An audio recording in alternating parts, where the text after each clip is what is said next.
Dimanche, bienvenue dans ce nouveau numéro du Grand Jury de RFM. Le Sénégal a certainement frôlé le pire cette semaine. Le pays aurait pu basculer dans de graves violences. C'était déjà grave, puisque il y a eu au moins 10 morts dans les manifestations suite à l'arrestation d'Ousmane Sonko, l'opposant qui a été finalement placé sous contrôle judiciaire par le juge d'instruction qui l'a inculpé dans l'affaire présumée de viol dans laquelle il est accusé par une employée d'un salon de beauté. Un placement sous contrôle judiciaire qui a contribué à l'apaisement du climat. Il ne faut pas oublier les différentes médiations entreprises par des personnalités religieuses, politiques et de la société civile. Et puis le discours du président de la République lundi soir est également un fait majeur dans la dynamique d'apaisement souhaitée par les uns et les autres. Bonjour Abdourahmane Diouf. Bonjour Babacar. Merci d'avoir répondu à notre invitation. Vous êtes docteur en droit international économique, ancien directeur général de la SONES, la Société nationale des eaux du Sénégal, ancien, on peut le dire, numéro 2 du parti politique Réumi d'Idrissa Seck, l'actuel président du Conseil économique, social et environnemental. D'abord, ce ressaisissement général qui a ramené le pays, le calme dans le pays. Merci beaucoup Babacar.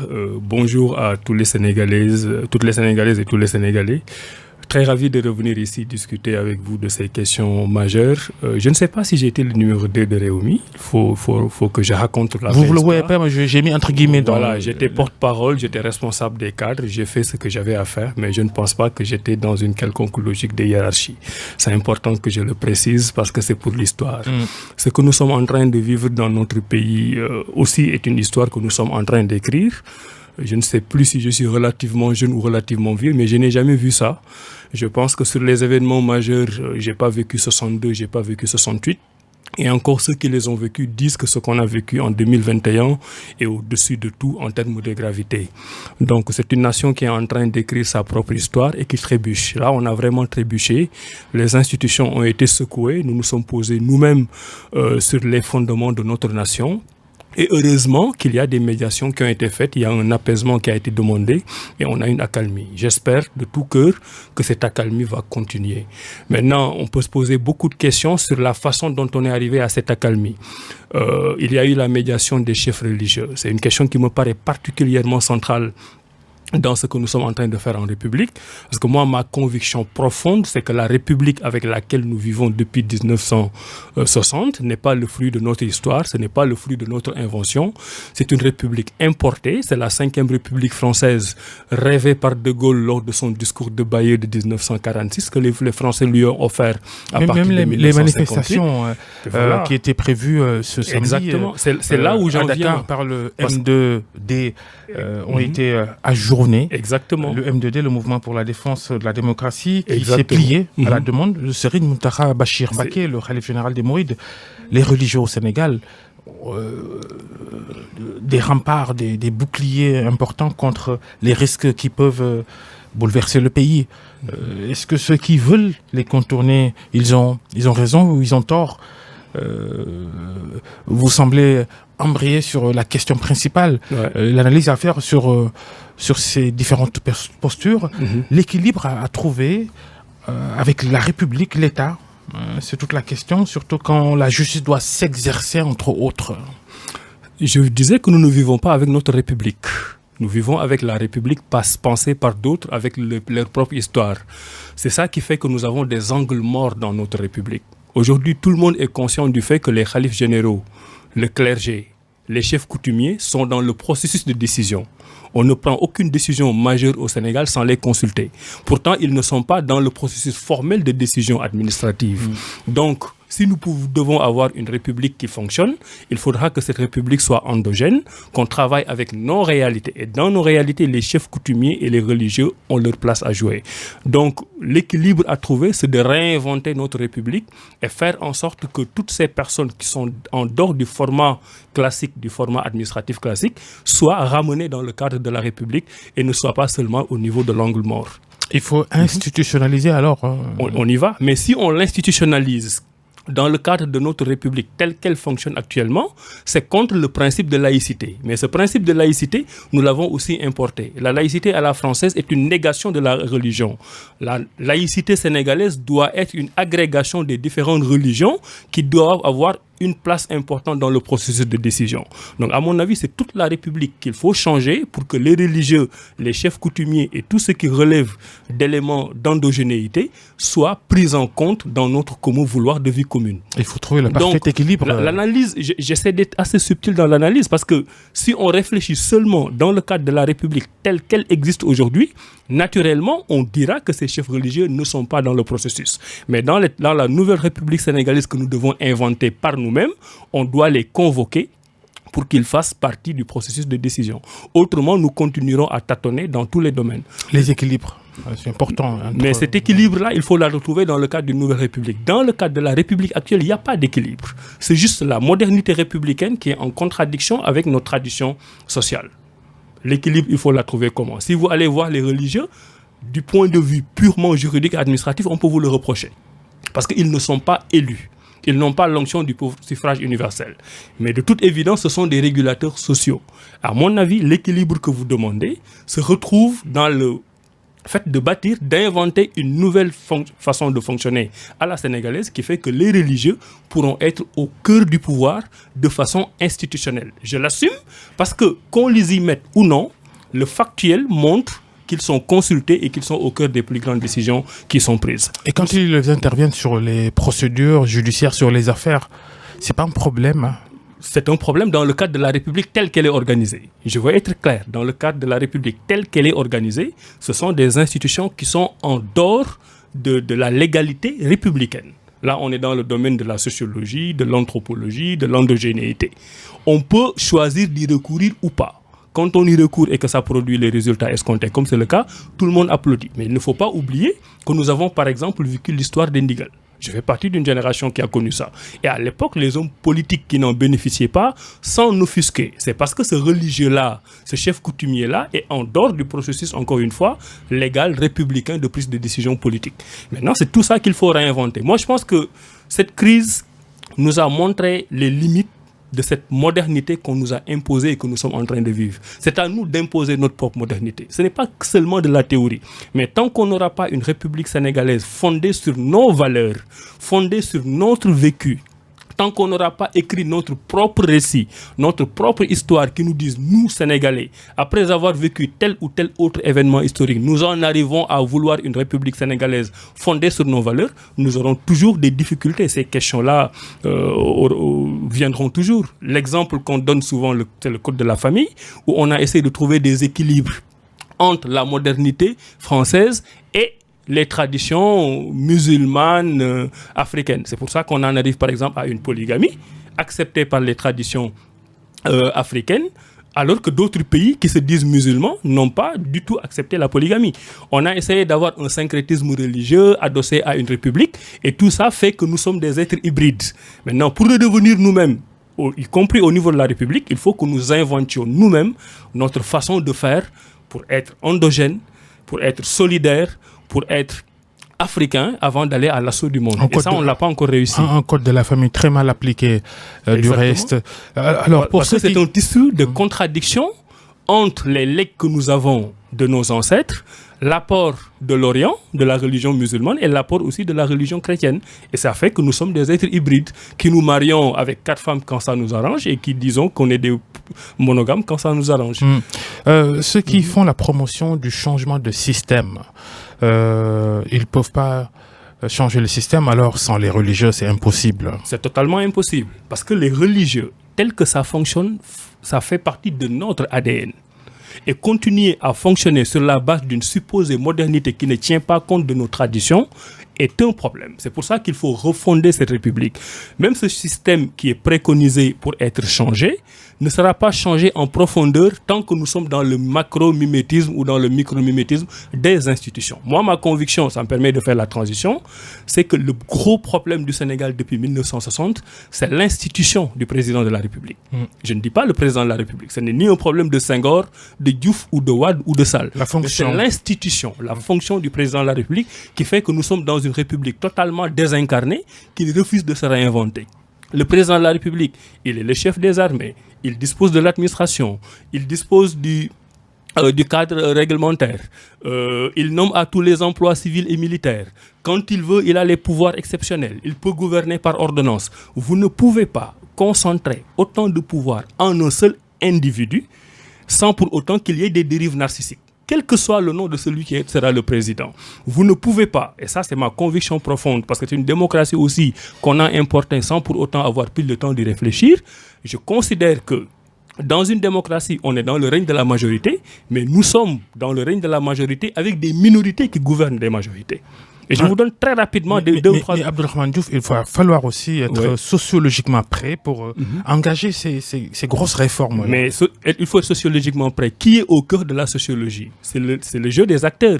C'est l'homme. Si nous n'avons plus confiance à l'homme sénégalais, en ses talents, à ses compétences, en ses valeurs, pour voir que cet homme-là peut se sublimer, peut se transcender pour créer les voies du développement, ça veut dire que nous devons désespérer de nous-mêmes. Les émeutes qu'on a vues récemment peuvent accentuer le doute qu'on a pour ceux qui veulent qu'on change les choses.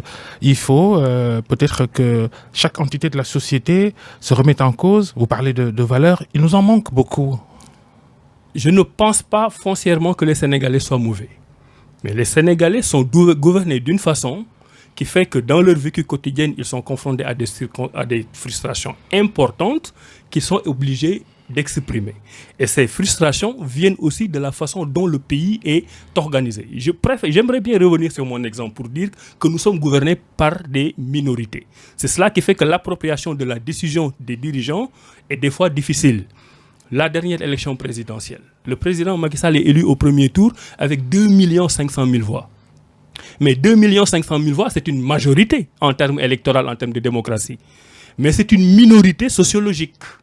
Et quand vous avez une si petite minorité de 2 500 000 qui choisissent un président, vous devriez, dans le cadre d'un dialogue national, dans le cadre d'une concordance, associer ce qu'on appelle les battus. Nous ne devons pas avoir, je l'ai toujours dit, une démocratie de concurrence, une démocratie de Hiro Agnayo, où la minorité, qui est supposée être la majorité, mais qui reste une minorité, gagne et exclut tout le monde. Quand vous revenez à l'élection de 2012, le président Macky Sall n'a pas été élu par 65% des Sénégalais. Il a été élu dans un premier temps par 26% des Sénégalais, équivalent à un peu moins de 750 000 voix. Ok, vous avez 750 000 voix, vous avez un système de démocratie qui vous impose le deuxième tour, qui n'est pas une règle démocratique par essence. Ça relève juste d'un biais cognitif, parce que le pays dont on a pris le legs en termes d'institutions pratique les deux tours, les autres ne le prennent pas. Avec 550 000 voix, un peu moins, le Macky Sall est impulsé au deuxième tour. Et donc, il se retrouve à diriger un pays de 16 millions de personnes en ayant l'onction de 750 000 personnes. C'est une minorité qui nous gouverne. Et pour que nous puissions avoir des décisions consensuelles du moins, dans lesquelles tout le monde se retrouve, il faut une large ouverture. C'est pourquoi moi, ma conception, je le dis depuis un certain temps, c'est d'avoir une démocratie de concordance à la place d'une démocratie de concurrence. Parce que c'est cela qui convient le mieux à nos réalités socioculturelles. Un troisième et dernier exemple. Le président Abdoulaye Wade gagne l'élection de 2000, mais vous avez 41% quand même de socialistes, de Sénégalais, qui ont voté Abdou Diouf. Et parce qu'ils ont perdu, pendant 12 ans, ils ne sont pas associés aux affaires. Ce qui fait qu'on n'a pas pu capitaliser.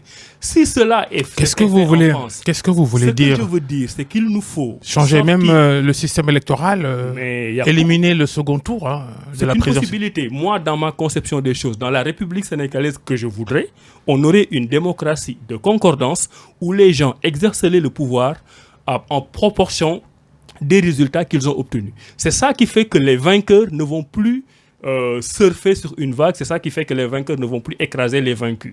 Tout le monde gouvernerait, sauf ceux qui n'ont pas participé à l'élection ou bien ceux qui n'ont pas eu suffisamment de voix pour faire partie de ceux qui gouvernent. Ça ne veut pas dire qu'il n'y a pas une opposition. Il y a une opposition parce que cette opposition-là n'a pas été choisie par les Sénégalais. Ceux qui ont été choisis par les Sénégalais gouvernent en proportion des voix qu'ils ont, et la société civile, et les chefs coutumiers, et les chefs religieux institutionnalisés restent en situation de veille. Moi, ce que je voudrais, ça peut paraître révolutionnaire, et c'est un biais cognitif, parce que quand on en parle à des Sénégalais qui sont nés après les indépendances, qui ont toujours vécu suivant le système de la fonction de la 5e République française, il est difficile d'arracher aux gens ces croyances qu'ils ont, qui ne sont pas des croyances universelles, c'est juste parce qu'on nous a inculquées, nous avons du mal à sortir de ça.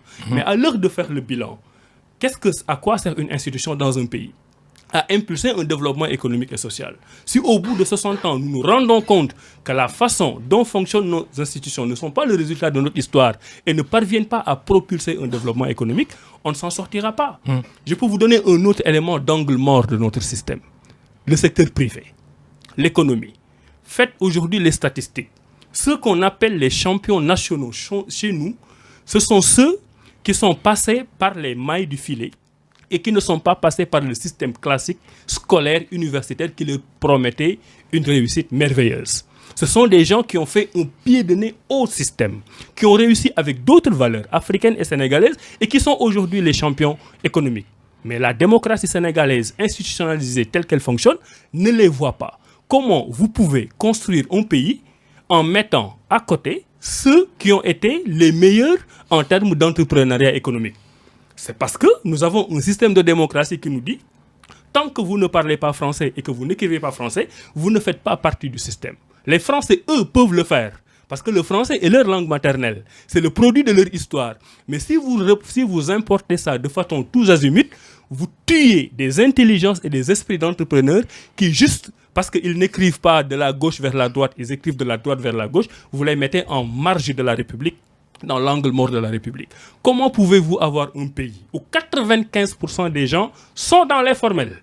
Vous voulez gouverner le pays sur la base de lois gérant l'économie formelle. Au Sénégal, tout le monde est entrepreneur. 95% des gens sont des entrepreneurs. Les jeunes qui sont dans les quartiers, le mécanicien, le tailleur, le chauffeur, ils sont tous des entrepreneurs. Mais ils sont des entrepreneurs et ils ne savent pas qu'ils sont des entrepreneurs. Cela rejoint ceux qui théorisent le fait que depuis qu'on est Sénégal, on a été toujours dirigé par des intellectuels, des personnes instruites à l'école française. Résultat des courses, le pays en est là où il est aujourd'hui et il ne décolle pas. Et c'est quelqu'un qui a fait des études jusqu'au bout qui vous le dit.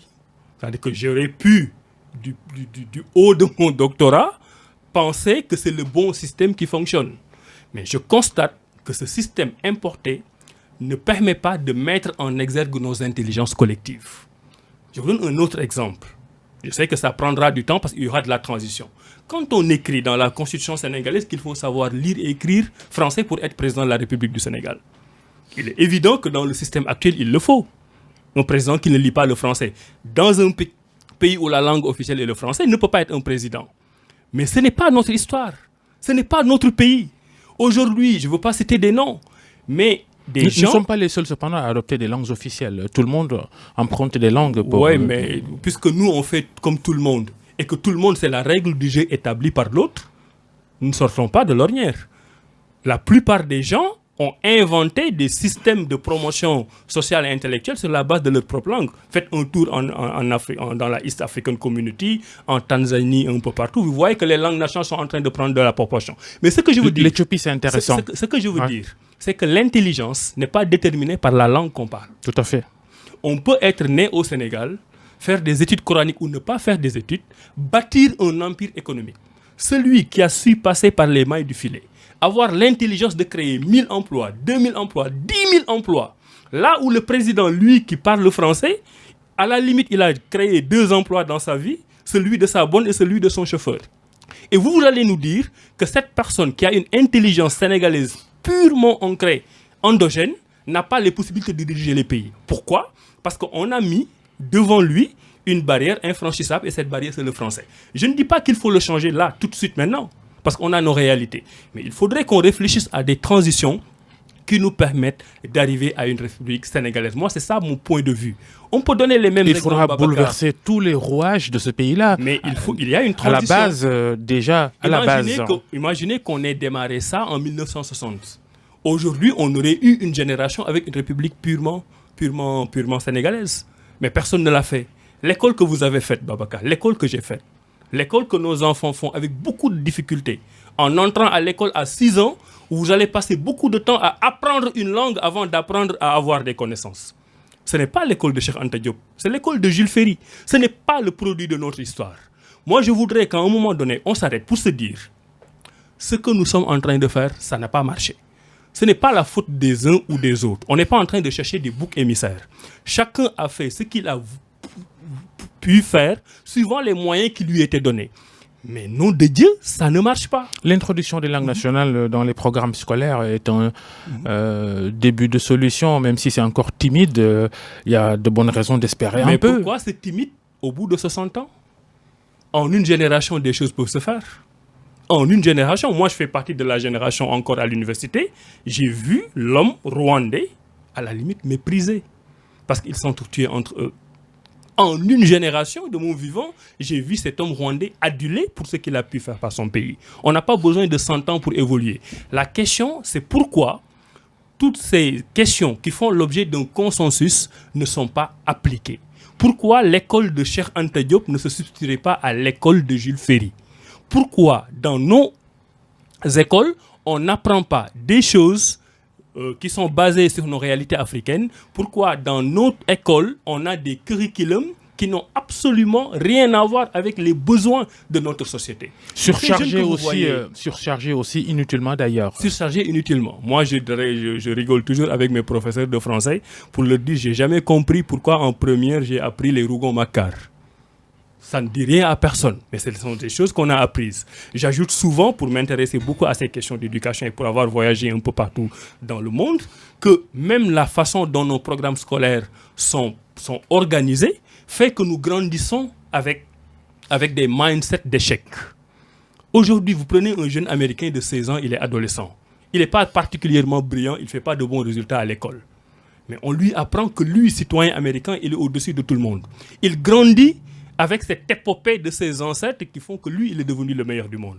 Allez à Paris, allez en France, vous regardez n'importe quel adolescent qui fait le tour de la ville de Paris, qui visite les musées parisiens, on lui raconte une histoire de victoire. Il en est fier et il grandit avec ce mindset.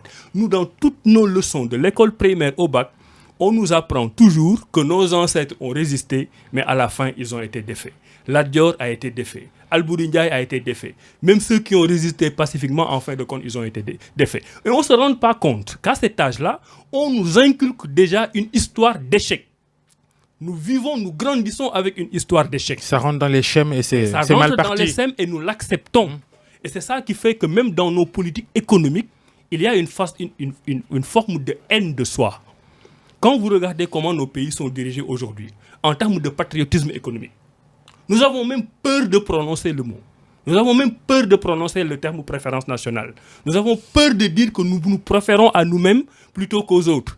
Alors que toute la logique du monde est organisée sur la base de l'amour de soi. Cet amour de soi qui n'est pas la haine des autres. Récemment, l'été dernier, en pleine pandémie, le président Macky Sall a pris son avion avec une délégation.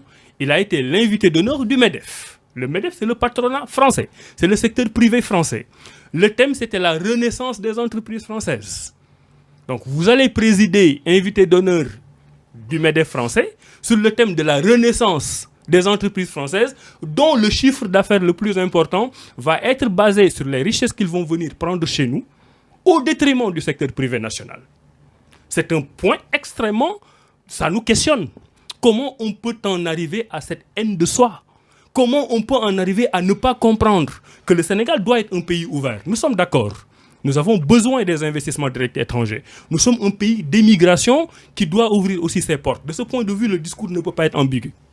Mais nom de Dieu, nous devons aussi comprendre que ce qui est important, ce n'est pas le terrain de jeu, mais c'est la façon ou l'endroit où les ressources gagnées vont être redéployées. Aujourd'hui, Babacar, sur tous nos éléments de ressources, nous ne maîtrisons pas nos banques. Et quand la plupart des grandes banques viennent, elles viennent avec des promesses d'investissement. Les enquêtes ont montré que quand ces banques arrivent, elles vont travailler avec l'épargne des Sénégalais. Donc ils arrivent avec des autorisations, avec des promesses mirobolantes, mais quand elles arrivent, elles travaillent avec l'épargne des Sénégalais qu'elles nous redonnent sous forme de crédit à des taux prohibitifs. Ce n'est pas du patriotisme économique. Dans le domaine des télécommunications, nous aurions pu avoir des champions. Nous avons des champions.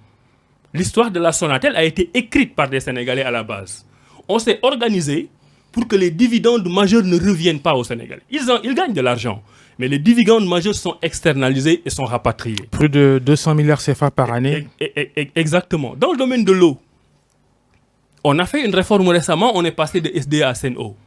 On ne peut pas, 60 ans après les indépendances, faire une réforme pareille et ne pas se dire qu'il y a un secteur privé national qui doit quand même prendre le relevé. SEN'EAU n'aurait jamais dû être SEN'EAU au Sénégal. Un secteur privé national qui prend quand même des parts dans...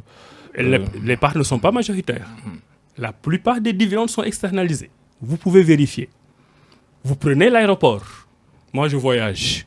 Si vous allez aujourd'hui à l'AIBD, et ça m'a fait vraiment grincer des dents, pour des choses aussi simples que vendre des journaux, vendre des cacahuètes, vendre de l'eau, on est obligé de mettre des enseignes étrangères.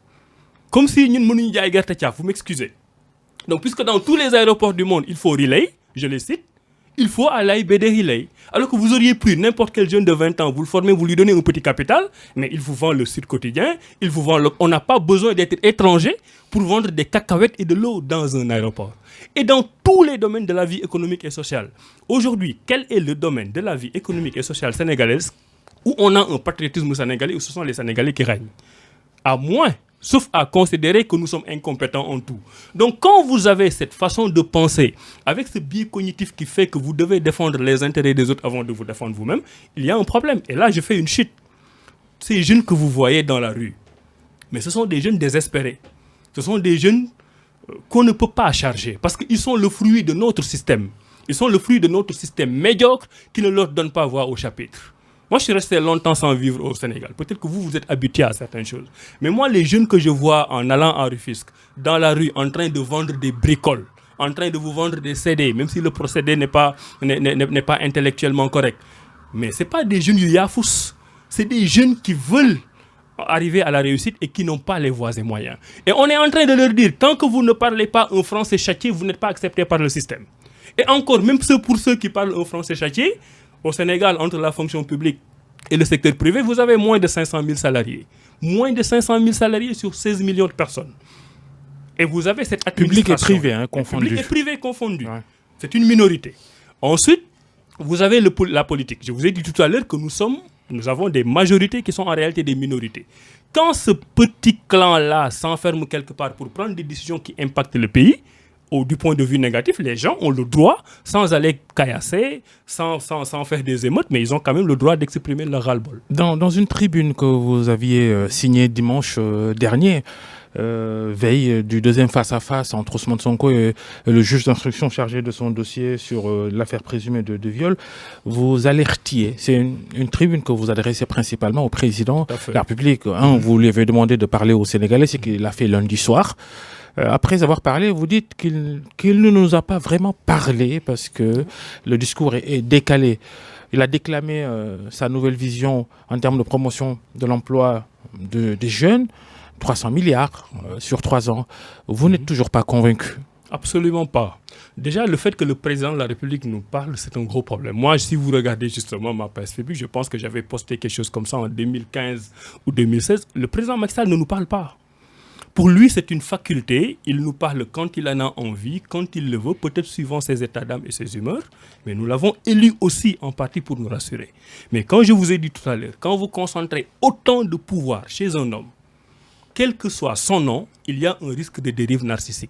Le Sénégal ne peut pas avoir vécu tout ce qu'on a vécu jusqu'à cette fameuse date du 8 mars sans avoir le président de la République nous parler. Pour un enseignant mort en France, que Dieu ait son âme, parce que nous ne sommes pas dans la concurrence victimaire, il a envoyé un tweet. Quand le pays brûle, on n'a pas de tweet, on n'a pas de message à la nation, on n'a pas de message sur Facebook. Comment voulez-vous que les gens interprètent ça? Je suis allé jusqu'à dire que les femmes de Casamance qui marchaient sont dans la même logique de paix que les femmes qu'on a ramassées ici à Dakar pour les mettre en prison, juste parce qu'elles ont crié le ras-le-bol. Les Djigénou Pastef. Les Djigénou Pastef. Parce qu'elles ont crié le ras-le-bol. Elles voulaient que les gens, leur président, les entende, les écoute. Quand on n'a pas la possibilité des fois de créer de façon matérielle les problèmes des gens, il faut savoir leur parler avec des mots doux. Ce qui est important de noter ici, c'est que tout ce qui est en train de se passer... Il était pas mal quand même le discours de Macky Sall. Je ne crois pas. Je trouve un élément positif et beaucoup d'éléments négatifs. L'élément positif, c'est que ça a été un discours d'apaisement. Pour moi, c'est tout. Est-ce qu'il pouvait dire autre chose que ce qu'il a dit pour apaiser? Mais je considère que ça a été un discours du 31 décembre. Ça a été un discours, comment on va dire, routinier, d'un 31 décembre où vous adressez vos vœux au pays et vous faites le chapelet des choses qui ont été faites. Vous rappelez un certain nombre de réalisations. Discours décalé, dites-vous. C'était pas un discours de crise, c'était pas un discours d'histoire. Et je vous ai dit en début d'émission que ce qui s'est passé n'a jamais été vu au Sénégal. Alors quand vous avez un président de la République avec tous ses pouvoirs, il doit avoir un discours qui est inscrit dans du marbre et qui sera raconté aux générations futures. Son adresse aux jeunes et son nouveau programme de 300 milliards. Il y a une partie où on accable les jeunes. Dans la circonstance actuelle, on ne doit pas accabler les jeunes. Parce que les jeunes sont le fruit de notre système. Les enfants qui étaient en CM2, 12 ans, quand le président de Macky Sall a été élu, ils sont aujourd'hui à l'université. Ils regardent leur avenir.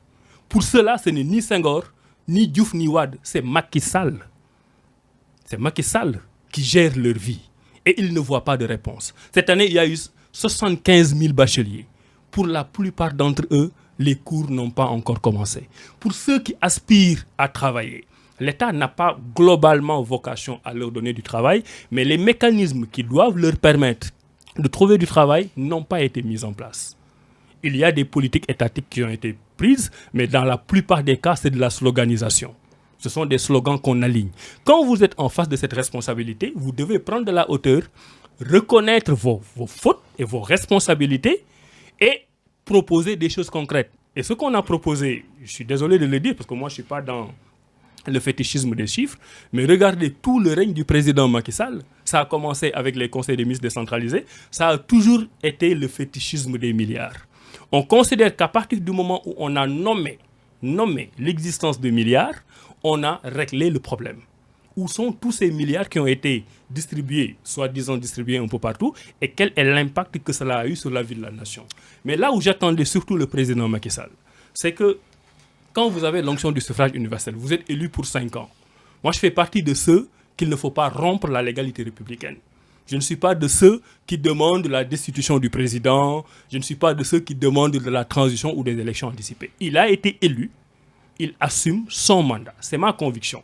Mais il peut y avoir des formes de mid-term. C'est-à-dire que là, on n'a pas une élection, mais votre peuple vous dit de façon frontale que nous ne sommes pas d'accord avec la façon dont vous gérez le pays. Mais à la limite, réorientez vos objectifs, réorientez votre vision en vous adossant aux forces sociales qui sont en train de contester la façon dont vous gérez votre pays. Ce n'est pas manquer de hauteur, ce n'est pas de la faiblesse, mais c'est juste qu'on est dans une logique de concordance qui vous permet de gouverner ce pays. Ce pays se gouvernera toujours dans la concordance, parce que c'est ça notre ADN. Sur la promotion de l'emploi des jeunes, qu'est-ce que vous proposez? Alors, quand vous avez 95% de Sénégalais qui travaillent dans le secteur informel, ça veut dire que la réponse que vous devez inventer n'est pas une réponse classique. Ça veut dire que la réponse que vous devez proposer n'est pas dans le salariat. Donc je mettrai dans un premier temps le salariat à la base. Quand on parle emploi des jeunes, il ne faut pas réfléchir salariat. Nous sommes moins de 500 000. Nous, j'en fais pas partie, des salariés. Ils sont moins de 500 000 au Sénégal. Donc, puisque vous avez un peuple créatif d'entrepreneuriat, mais travaillez à faire de ces jeunes-là des entrepreneurs à la base. Et quand je dis entrepreneur, ce n'est pas seulement celui qui a fait un bac G, qui va faire formation professionnelle. Ce sont ces millions de jeunes Sénégalais qui sont en dehors du système classique parce qu'ils n'ont pas réussi à comprendre la langue française. Et c'est là où il faut travailler. Je pense qu'il faut mettre de l'argent dans cet entrepreneuriat, faire en sorte qu'il y ait un encadrement à la base, faire en sorte que l'école reste obligatoire, ce qui n'est pas du tout dans le cas au Sénégal, et avoir un système de professionnalisation de tous les choix que peuvent faire les jeunes pour leur permettre, à défaut d'avoir un salaire, de trouver le travail par vous-même. S'il y a un domaine où il faut quand même reconnaître les efforts qui ont été faits, c'est dans le domaine de la formation professionnelle. Je le vois, moi, tous les jours avec des jeunes qui sont récupérés. Le gouvernement a fait beaucoup d'efforts de ce point de vue. Mais laissons plus ou moins tomber la solution classique du salariat. Allons dans le domaine de l'entrepreneuriat. Je connais un pays qui est la Suisse, qui est un pays très riche, mais avec un tissu économique fait en majorité par les petites et les moyennes entreprises. Mais tant que vous continuerez à les considérer en dehors du système, ils vont rester justement du point de vue du côté de l'angle mort. Et d'ailleurs, je reçois tous les jours la complainte du secteur informel. Qu'est-ce qui a été fait pour eux dans cette situation de Covid? Pratiquement rien, parce qu'on ne les connaît pas. Il n'y a pas d'adresse, il n'y a pas d'impôt formel, et ça veut dire que simplement que le gouvernement est en train de négliger 95% de sa force de travail. Un pays, malheureusement, ne pourra pas se développer. Sans fichier, sans recensement. C'est difficile. Fichier, sans recensement, le débat n'est pas nouveau, mais ce sont les derniers événements qui ont poussé les uns et les autres à s'interroger. Et là, on rentre un peu dans l'aspect politique des choses. Est-ce que y a-t-il vraiment une gloire à revendiquer dans ce qui s'est passé pour les hommes politiques, pour Ousmane Sonko et les autres? Est-ce que parce que dans votre analyse, j'évoquais tout à l'heure votre tribune de la semaine dernière. Vous dites d'ailleurs la même chose que Macky Sall, que ce qui s'est passé, le soubassement, à la base, oui, une affaire qui concerne un homme politique, un opposant, mais la lecture, elle doit être socio-économique, c'est ce que vous dites. Tout à fait, mais je ne dis pas la même chose que Macky Sall. Oui, d'accord. Il n'y a pas de gain politique à tirer de... Absolument, mais nous devrions tous avoir honte de ce qui se passe dans notre pays. S'il y a un quelconque homme politique qui espère tirer de ce qui vient de se passer de la gloire, c'est parce que vous êtes un homme politique responsable, quel que soit le bord. Vous ne pouvez pas avoir des jeunes morts pour rien, entre guillemets, et vouloir en tirer une gloriole. Ce qui est en train de se passer, c'est que nous sommes en face des échecs du système politique, économique et social sénégalais. J'insiste sur les trois, parce que ce qu'on a du point de vue social n'aurait jamais dû arriver si la vision socialiste du président Macky Sall avait été appliquée. Il a eu de bonnes idées avec la CMU, avec autres, mais ce sont des visions qui n'ont jamais eu une emprise, ils n'ont jamais été réellement expérimentés. Ça n'a vraiment jamais marché. Ça a été plus des slogans qu'autre chose. Du point de vue économique, je vous ai dit que notre économie n'est pas entre notre main. Et c'est ça qui devrait être le premier chantier de Macky Sall. Donc quand vous vivez ça, chacun devrait vraiment être dans ses petits souliers, faire mea culpa pour que le pays, en tant que nation, puisse rebondir. C'est ça qu'on attend. Ce ne sont pas des batailles de chapelle. Ce dont il est question aujourd'hui, c'est de sauver la nation sénégalaise. C'est de donner espoir aux jeunes. Pour leur dire, ce n'est pas parce que vous êtes minable que vous n'avez pas du travail. C'est parce que nous sommes tous le résultat d'un processus qui nous amène d'échec en échec. Malheureusement, le président de la République a été assez isolé, assez conforté par sa victoire des 58% pour considérer que la dictature de la majorité va lui régler tous les problèmes. Non. Entre deux mandats, un peuple a la possibilité de se rebeller et d'exprimer son point de vue. C'est ça qui a été fait.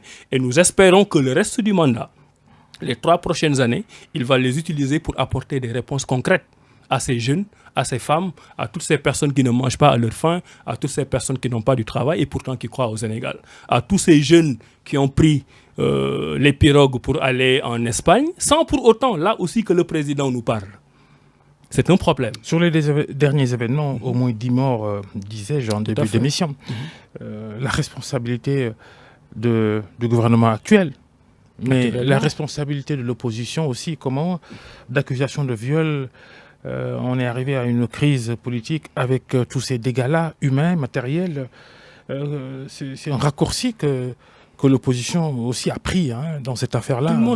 Tout le monde a sa part de responsabilité. Je pense que le jeu intelligent ne devrait pas consister à distribuer des points ou à chercher des coupables. C'est le Sénégal dans son entièreté, dans sa façon de fonctionner. Il faut situer les responsabilités, on est d'accord. Nous sommes tous responsables. Il y a eu 2 temps dans cette histoire, à mon avis. Il y a eu un temps où une citoyenne sénégalaise a porté plainte contre un citoyen sénégalais sous le regard du représentant des Sénégalais. Le représentant des Sénégalais, c'est le président de la République, c'est le ministère de la Justice, c'est le procureur de la République. Donc vous avez une citoyenne qui accuse. Son accusation, il faut la prendre en charge. Vous avez un citoyen qui récuse. Cette récusation, il faut la prendre en charge. Et vous avez le représentant de l'État qui, dans son discours, a dit qu'il va laisser le travail faire la justice. Il précise, entre celui qui accuse, celui qui récuse et celui qui précise, je préfère qu'on laisse les tribunaux sénégalais faire leur travail. C'est ce qui est en train d'être fait. C'est ce qui est en train d'être fait. Mais si ça avait été clarifié depuis le début, on en arrive. Qu'est-ce qu'il fallait clarifier? C'était assez clair. Il y a eu un tournant. Quand cette histoire du citoyen qui récuse a pris une certaine ampleur, on est entré dans une dimension politicienne.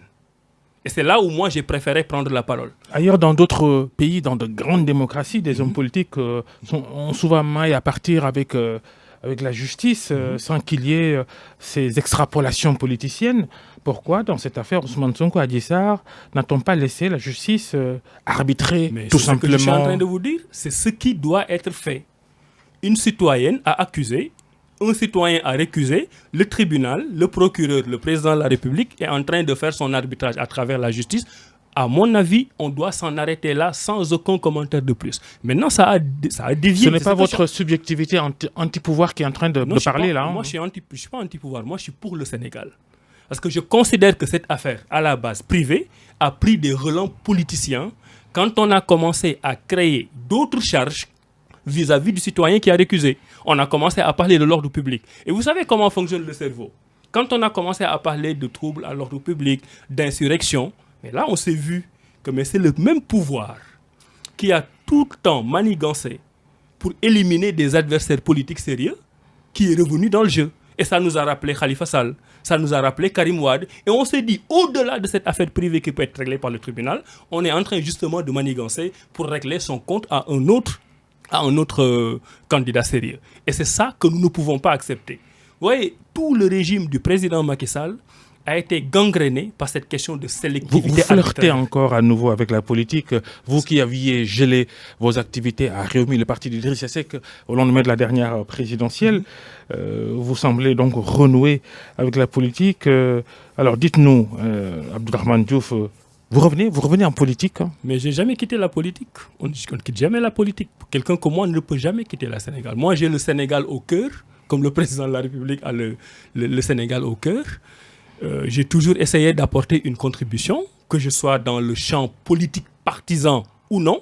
Pour moi, c'est le terme partisan qui détermine la différence. Mais j'ai toujours été politique. Je suis un adepte en fait des carrières alternatives. Même si aujourd'hui je devais revenir en politique, ce ne serait pas pour l'éternité. Je fais les choses de façon séquencée. Il est arrivé un moment où j'avais besoin de moi-même, ce que j'ai appelé la libre disposition de moi-même pour faire autre chose. J'ai mon pays en ligne de mire et si demain les circonstances le demandent, pourquoi pas? Alors, revenir comment? Fonder votre propre parti ou rallier une formation politique déjà existante? On n'en est pas encore là. Je regarde mon pays. Je constate que la façon dont mon pays est géré ne me convient pas, mais vraiment pas du tout. Je considère qu'il y a un certain nombre de sujets qui sont abordés de façon très légère. Je considère que les populations sont angoissées, les populations sont inquiètes. J'ai quand même travaillé dans un champ politique qui m'a permis d'avoir une vision très générale du pays et d'avoir une idée des solutions qui pourraient être préconisées. Je garde ça dans ma tête. Et j'observe. Ça vous intéresse, Pastef, d'Ousmane Sonko, par exemple? Vous savez, moi, le 30 août 2016, je suis l'un des rares hommes politiques sénégalais, si je n'étais pas le seul, à avoir écrit une lettre ouverte à Ousmane Sonko. Au lendemain de sa radiation de la fonction publique. Le jour même de sa radiation. J'ai écrit une lettre, je lui ai dit ce que je pensais. J'ai pensé à l'époque que c'était un combat injuste qu'on lui menait. J'avais fait une prédiction, je lui ai dit que demain, rien ne pourra se faire dans ce pays en termes de politique sans vous. Ça s'arrête là. Pas plus? Pas plus. Là, actuellement, rien. Plus tard, j'ai dit que Ousmane Sonko est une bonne nouvelle pour la démocratie sénégalaise. Je continue de le penser. Mais maintenant, Ousmane Sonko... Pardon? Un rapprochement se dessine alors entre Avec vous, qui? entre vous et lui. Non, moi, je suis moi-même. Moi, je me rapproche du Sénégal. Dans le peu de temps qui me reste à vivre, de façon relative, je me rapproche du Sénégal. Et je n'ai en ligne de mire que le Sénégal. Et je ne réfléchis que Sénégal. Votre parcours aux côtés d'Idrissa Seck dans le parti Rewmi, séparation d'avec lui après la présidentielle de 2019, son ralliement au pouvoir et sa nomination à la présidence du Conseil économique, social et environnemental? C'est la libre disposition de soi-même. Moi, je ne suis plus dans le parti, je ne suis plus porte-parole, je n'y suis plus. Je respecte les décisions des gens, comme les gens à l'époque ont respecté ma décision. J'observe, mais je dis avec force que la façon dont mon pays aujourd'hui est géré par la coalition au pouvoir ne me convient pas. C'est une façon de gérer qui ne convient pas aux Sénégalais. C'est une façon de gérer qui n'apporte pas des réponses aux préoccupations essentielles de notre pays. Justement, sur la crise économique, vous écriviez il y a quelques jours que les efforts de l'État sénégalais sont insuffisants pour faire face à cette crise, au choc Covid-19, entre autres, par rapport à la morosité mondiale, que ce n'étaient pas les vraies réponses qu'il fallait. Tout à fait. Parce que on a d'abord été dans le fétichisme des chiffres à milliards. On a annoncé le chiffre de 1000 milliards, utilisé dans des conditions extrêmement inquiétantes. Il n'y a pas encore de reddition des comptes. Quand vous prenez une mesure d'urgence pareille en termes sanitaires pour des raisons alimentaires et que les aliments arrivent à leur destinataire 1 mois plus tard, ça veut dire qu'il y a eu un jeu qui n'a pas été très clair. Donc, à mon avis, ça n'a jamais été une réponse positive. Là où on peut se poser des questions, c'est quand le gouvernement a proposé des réponses aux entreprises.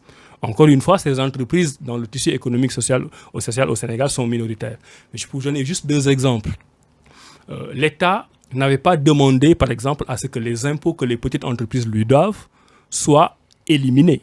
L'État a juste demandé à ce que ce soit décalé.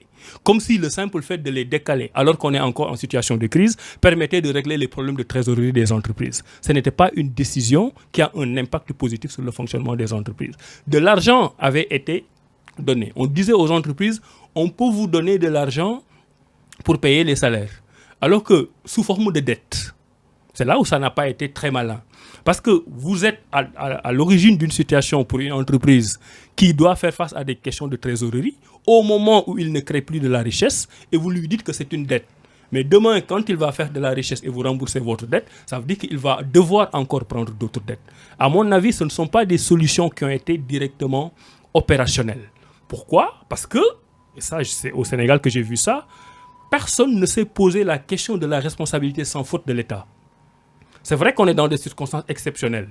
On est dans une crise sanitaire, on donne presque les pouvoirs, plein pouvoir au président de la République. Quand le président de la République vous dit « n'allez pas au travail, ne soyez pas productif, ne créez pas de richesses, parce que moi, État, je prends une décision pour raison sanitaire », vous devez en bon citoyen le lui accorder.